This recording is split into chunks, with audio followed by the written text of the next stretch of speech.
Hello, I'm Harvey, host of Franchising Brand Stories. Hello, franchise friends. I'm Simon, the founder of FranRec. Yeah, sure. I mean, FranRec does what it says on the tin here. We're a recruitment agency that specialises in franchising. We only work in franchising, and we provide search and selection for franchise brands that are looking to recruit and hire staff and executives for their franchise. But yeah, 1997, I found myself at the British Franchise Association, the BFA, and I started work at the BFA in 97, and I was responsible for membership recruitment. So recruitment, it was very much part of my journey from a very early age. But yeah, I was responsible for recruiting new members into the association.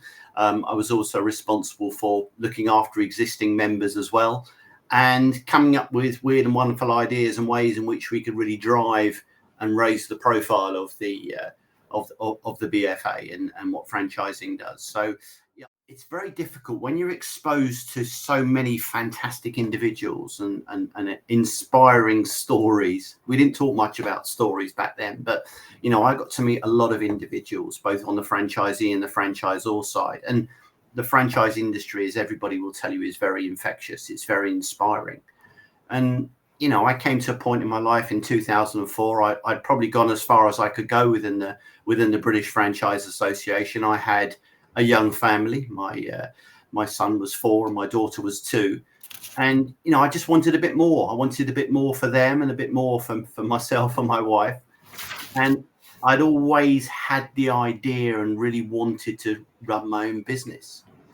And like most people, I was in my early 30s and you think, I think I might have missed the boat, because most entrepreneurs start these things out in their bedroom in their parents' house and then grow them into empires. But anyway, franchising was my opportunity to really control my own destiny. And I grabbed it with both hands. And I was very fortunate. As I said, I had the inside line on the movers and shakers in the industry. And we'll talk about, the seed and the spark, but it was the individuals and their journey in franchising that really led me to choose the particular franchise that I went with. And in 2004, I invested in a driver hire franchise. I bought a franchise resale.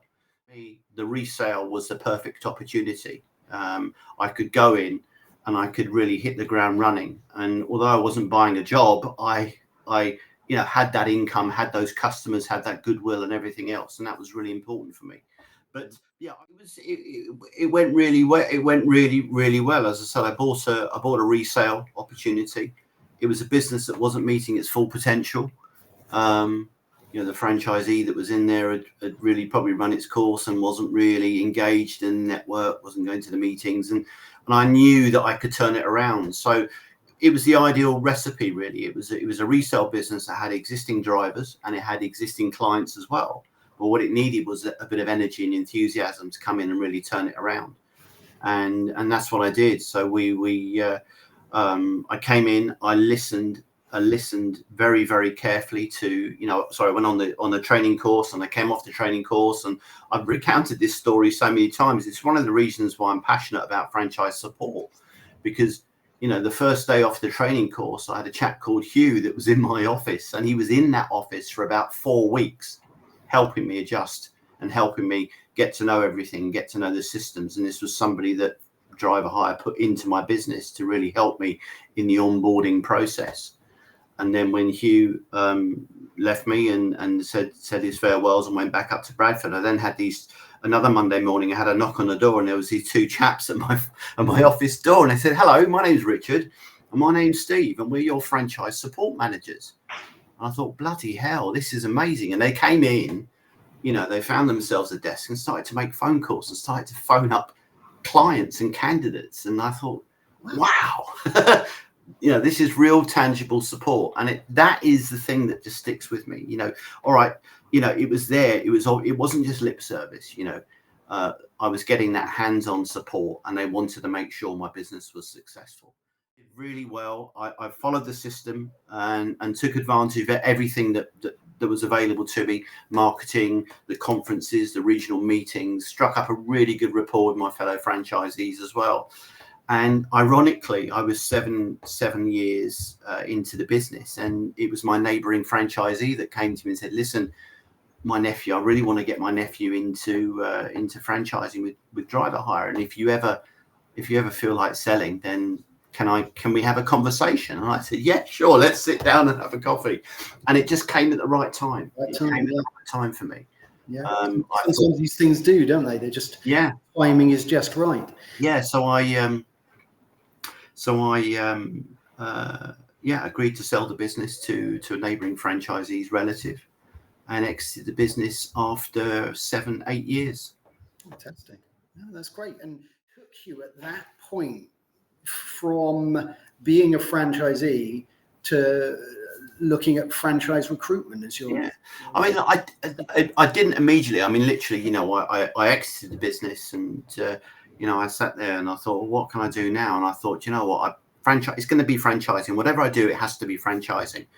And I genuinely thought I had a lot to offer. I could go and work for a franchisor, and I could work in, coaching, supporting franchisees in the field, and adding some real value based on my experience and knowledge of franchising, but also being a franchisee as well. So you get to know and understand what good support looks like, what good coaching looks like. So I set upon a journey of really wanting to work within the franchise sector, and I reached out to the most prominent recruiter in the industry, and I was really excited, really enthusiastic, and I just said, look, I'm ready. I really want to get back into franchising. I'd like to work on the franchisor side.